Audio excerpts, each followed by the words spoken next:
Well, it may be dry where you are right now, but another round of heavy storms is just beginning to show up on radar, and it looks like another rainy, stormy evening across central Indiana. Good afternoon. Great to have you here at 4 o'clock. We need to get to Sean Ash. Yes, we do. Felicia Lawrence, Dustin Grove, Sean Ash has been tracking this new system, and so we can. Yeah, here we go. And one thing you've noticed about today, it is the air you can wear. It's the highest dew points we've had since last August. So it is some fuel for the fire, if you will. We'll show you what's going on.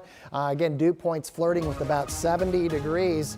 We'll get this bad boy rolling for you. So yeah, got some tropical air in place. Temperatures in the 80s, and now we've reached the time of the afternoon and we're getting a front that's getting a little bit closer. We're starting to see some cells develop. At least right now, what you're seeing on radar, not severe. We have a severe thunderstorm watch far northeast Indiana. This is a flood watch for areas that had some 3 to 4 inches of rain locally south of I-70. These are the cells that are developing here. Even if we don't get warnings, and I think we will before 9 o'clock, these cells are going to be impactful to outdoor plans here this evening.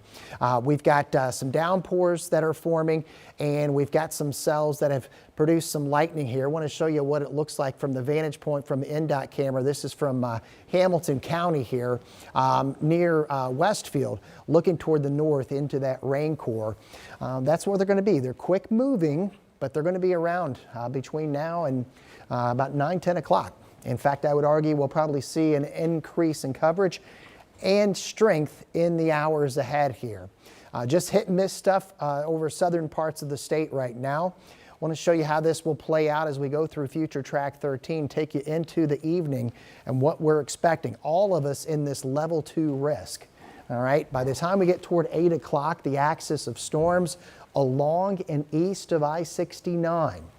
Severe wind gusts and intense rain rates. We hope they move quick enough that it will minimize the flood threat, but as you knew, in other words, we were talking about that area south of Indy in play for some flooding here.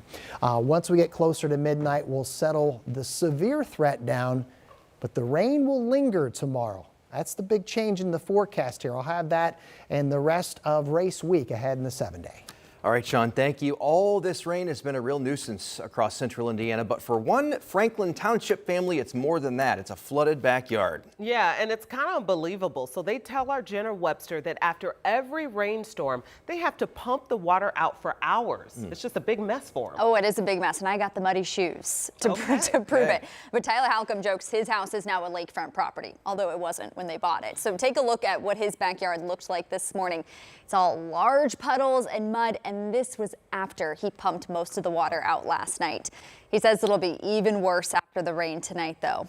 It's a problem they have every time there's heavy rains, but he says his neighbors' backyards don't look like this. Halcomb says all that neighborhood stormwater is ending up in his instead. And the nearest city storm drain to where we were told this should probably go is 2 homes over and uphill.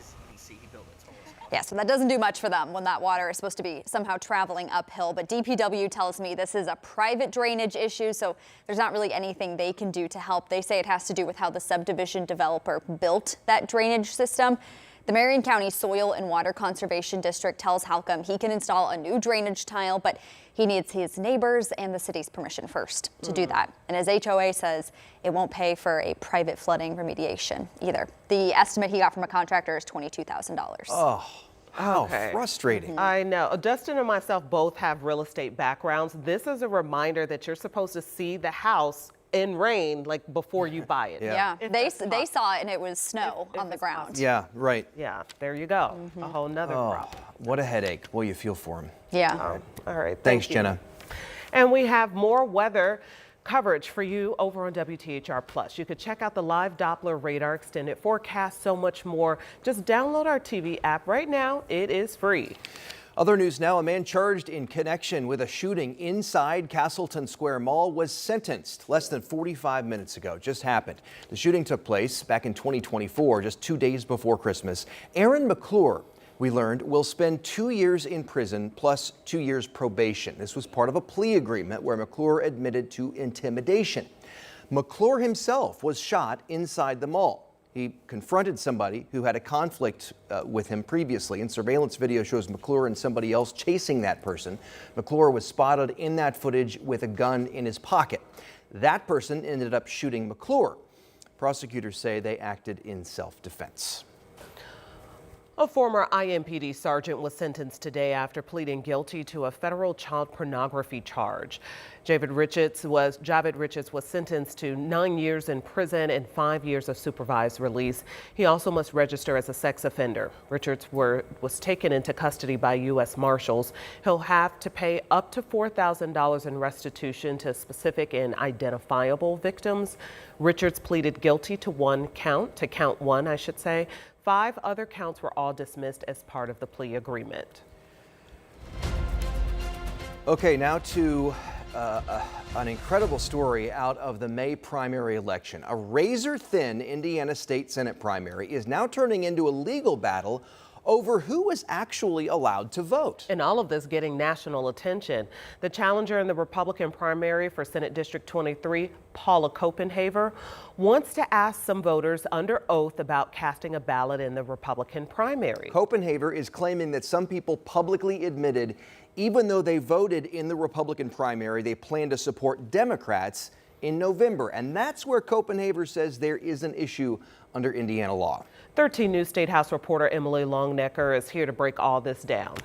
And it's a lot. Copenhaver wants to question certain voters under oath, people her legal team believes may have illegally voted in the Republican primary for Senate District 23. She's asking the Indiana Recount Commission to issue subpoenas and force certain voters to sit down and testify under oath about how and why they voted. Copenhaver's team argues that under Indiana law, you're only supposed to vote in a Republican primary if you voted mostly Republican in the last general election, or if you intend to vote mostly Republican in the next general election.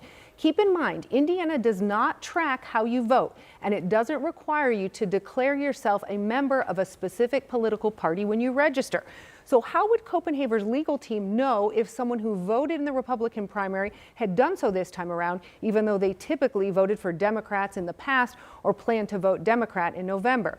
Well, this court filing claims some voters publicly admitted on social media and during news interviews that they normally vote Democrat and plan to vote that way in November, and that they only voted in this Republican primary this time to influence the outcome of this race.